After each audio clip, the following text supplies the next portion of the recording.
আজকে আমি যে কিচেন টিপস নিয়ে এসেছি সেটি প্রত্যেকটি গৃহিণীরই দেখা দরকার, কারণ প্রত্যেকটি গৃহিণীরই কিচেনে কাঁসার থালাবাটি থেকেই থাকে, আর সেগুলো ব্যবহার করতে করতে এমন এক পর্যায়ে আসে যেটার কোনো গ্লেজ থাকে না বা গ্লেজ নষ্ট হয়ে যায়, আর সেটা পরিষ্কার করার জন্য পিতাম্বরীর দরকার পড়ে, আর না হয় কাঁসার দোকানে গিয়ে পরিষ্কার করিয়ে নিয়ে আসতে হয়।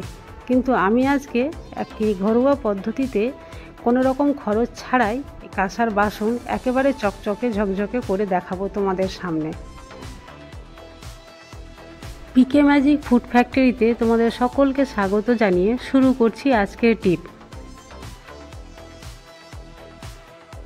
যে থালাটি চকচক করে না বা ময়লা বসে গেছে সেই থালার উপরে আমি একটি গ্রেটার নিয়ে নিয়েছি, আর তার উপরে এইভাবে একটা প্রদীপ বা মাটির ভাঁড় যাই বলো না কেন বা মাটির বাটি যেটাই বলো না কেন এখানটায় আমি ঘষে নিচ্ছি। ঘষে ঘষে এর যে ডাস্ট আছে সেই ডাস্টটা আমি বের করে নিচ্ছি। এখানে আমি মাটির ছোট বাটি বা প্রদীপ ব্যবহার করেছি, তোমরা যে কোনো দইয়ের ভাঁড় বা মিষ্টির ভাঁড় যে কোনো মাটির জিনিস ব্যবহার করলেও হবে। এখানে আমি এটা ঘষে ঘষে কিছুটা অংশ এর বের করে নিয়েছি, আর এটাতে আরও কিছু আমাকে মিক্স করতে হবে। তো চলো ভিডিওটা স্কিপ না করে প্রথম থেকে শেষ পর্যন্ত দেখো, আর চ্যানেলটা সাবস্ক্রাইব করা না থাকলে অবশ্যই সাবস্ক্রাইব করে দিও, আর যদি ভিডিওটা দেখে ইউজফুল মনে হয় তাহলে অবশ্যই একটা লাইক করে দিও।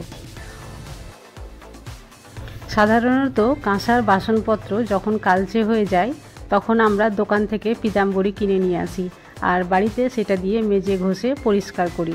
কিন্তু আজকে আমি কোনো রকম পিতাম্বরীর ইউজ করা ছাড়াই আমি খুব সহজেই তোমাদের সামনে একেবারে চকচকে ঝকঝকে করে দেখাবো কাঁসার থালাটা।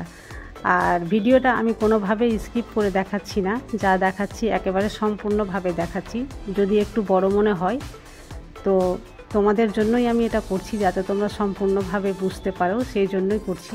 তাই আমি ভিডিওটা কোনোভাবেই কাটিনি, সম্পূর্ণ দেখাবার চেষ্টা করেছি। এই যে এটা গ্রেট করা হয়ে গেছে, আর এর মধ্যে আমি দিয়ে দিলাম বেকিং সোডা। বেকিং পাউডার নয় কিন্তু, আমি দিয়ে দিচ্ছি বেকিং সোডা। আর তারপরে একটা পাতিলেবু এইভাবে কেটে নিলাম। কেটে এখানে আমার সম্পূর্ণ পাতিলেবু লাগবে না, অর্ধেকটা লাগবে। অর্ধেকটা আমি রেখে দিলাম, অন্য কাজে ব্যবহার করে নেব। আর অর্ধেকটা লেবুর রস আমি এখানটায় চিপে দিলাম। তারপরে সেই লেবুটা দিয়েই এই থালার উপরে আমি একটু ঘষে নেব।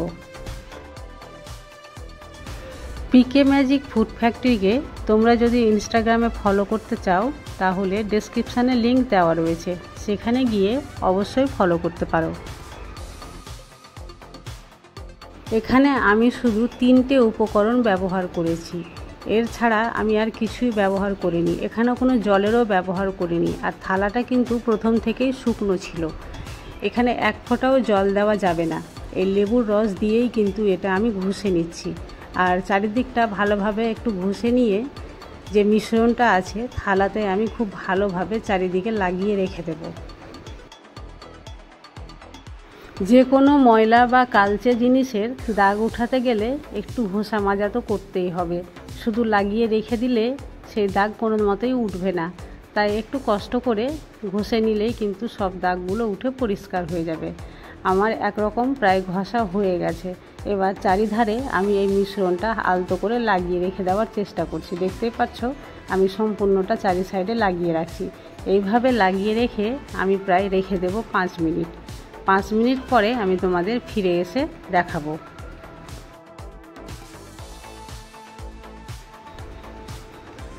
ফিরে আসলাম 5 মিনিট পরে। 5 মিনিট পরে এসে আবারও আমি একটু ঘষে নিচ্ছি।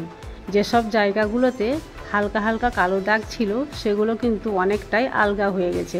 এবার খুব কম পরিমাণে পরিশ্রম করেই কিন্তু সব দাগগুলো উঠে আসছে। আমি আর একটুখানি এইভাবে ঘষে নিচ্ছি, এরপরে কিন্তু পরিষ্কার হয়ে যাবে, আর বেশি কষ্ট করার প্রয়োজন পড়বে না। ঘষার কাজ কমপ্লিট হয়ে গেছে। এবার একটা শুকনো সুতির কাপড় দিয়ে আমি মুছে তোমাদের দেখাচ্ছি। দেখো কতটা চকচকে হয়ে গেছে।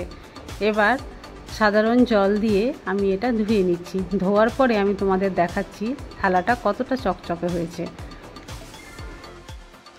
এই ট্রিকটি যদি তোমরা ফলো করো তাহলে তোমাদের কিচেনের কাঁসার থালা বাসন সবসময় থাকবে চকচকে ঝকঝকে। আর যদি এই ভিডিওটি ভালো লেগে থাকে তাহলে অবশ্যই বন্ধুবান্ধবদের মাঝে বেশি বেশি করে শেয়ার করো। আজ তাহলে এই পর্যন্তই। কাল আবার দেখা হবে অন্য কোনো নতুন ভিডিওতে। ততক্ষণ পর্যন্ত তোমরা সবাই সুস্থ থাকো, ভালো থাকো।